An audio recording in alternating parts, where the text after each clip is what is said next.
waxaa la joogtay kulamada guddiga iyo qaybaha kala duwan ee bulshada si guddigu mar walba uu u wargeliyo dadweynaha isla markaana uu ugala tashado hufnaanta nidaamka ururada siyaasadda iyo doorashooyinka dowladaha hoose shirarkii kala duwanaa ee qaybaha bulshada waxaa ka mid ahaa kuwii xoogga la saaray ka qaybgalka haweenka ee hannaanka doorashada oo noqda mid u siman lab iyo dhadig sida ku cad dastuurka iyo xeerarka Puntland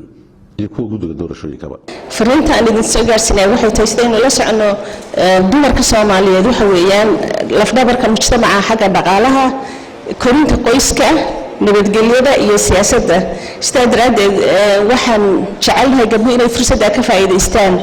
intaasoo kale waxaad ku horumarin kartaan markaad ka qayb gashaan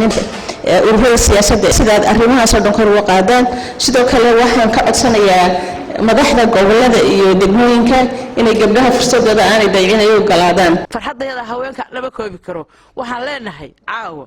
badhaba mabemba ma la idin siinaya aniga maaha waa boqolaal dumar ah oo ku nool Puntland waliba iska daa meel kale anagoo farxadayadu tahay inaan helo xaq waxaan u leenahay oo aan ka baxno caqabadaha haweenka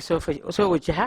oo la leeyahay wiilkaygaan geynaya adeerkaan u ahay kanay tahay dumarku isma sharaxaan dhalinyarada oo ah cududda iyo mustaqbalka ummad walba ayaa xoogga la saaray sidii ay doorkooda uga qaadan lahaayeen hannaanka doorashada waxaana iminka ay hormuud ka yihiin dadaalada ururada siyaasaddu ay wadaan iyagoo ku haminaya in ay isbeddel dhaliyaan waxaynu ogsoonahay percentage-ka dhalinyarada in lagu qiyaaso 75% marka la gaaro one man one vote waxaan aaminsanahay in dhalinyaradu ay ka dhex muuqan doonto siyaasadda sidoo kale waxaan ku kalsoonahay inaan soo bixi karaan oo ay dooran karaan dhalinyarada reer Puntland cid matali karta oo ka turjumaysa baahiyahooda waxaa sidoo kale laga dhaxli karaa one man one vote in qofka lagu waxqabad inuu yimaado oo qof walba oo cod ku yimaado bulsho waxaa xaq مسؤولية نقنيسا إنه هرمر بدن سمية ودتكنا جارسيو. وحقيقة سوين لو حوشي وعيقرنت حق الدورة شذا دتك بحياها جار كقبة يكون لحد كده وكردمية هي هدي عدد يمانيان يهدي السرحيان iyo hannaanka ay u marayaan goobaha codbixinta iyo sida ay u suurtoobayso aakhirka sida qof walba uu codkiisa u dhiiban kara inay u dhiibtaan guddiga kumeel gaarka ah ee doorashooyinka Puntland oo qiimeeyay aalada dadweynaha wuxuu u arkay lama huraan inay tahay in doorasho hordhac laga qabto 3 degmo oo kala ah Eyl Qarlo iyo Ufayn waxaa loo diyaariyay qorshe wacyigelin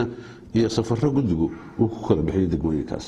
waxaa la iclaamiyay tartankii shaqaalaha ka shaqayn lahaa 3 degmo oo saraakiishii ku guuleysatay ay iminka ka howlgalaan xafiisyada guddiga doorashooyinka ee degmooyinkaas guddiga kumeel gaarka ah ee doorashooyinka iyo guddoonkiisu wuxuu goostay in tallaabada xigta ee soo socota ay noqoto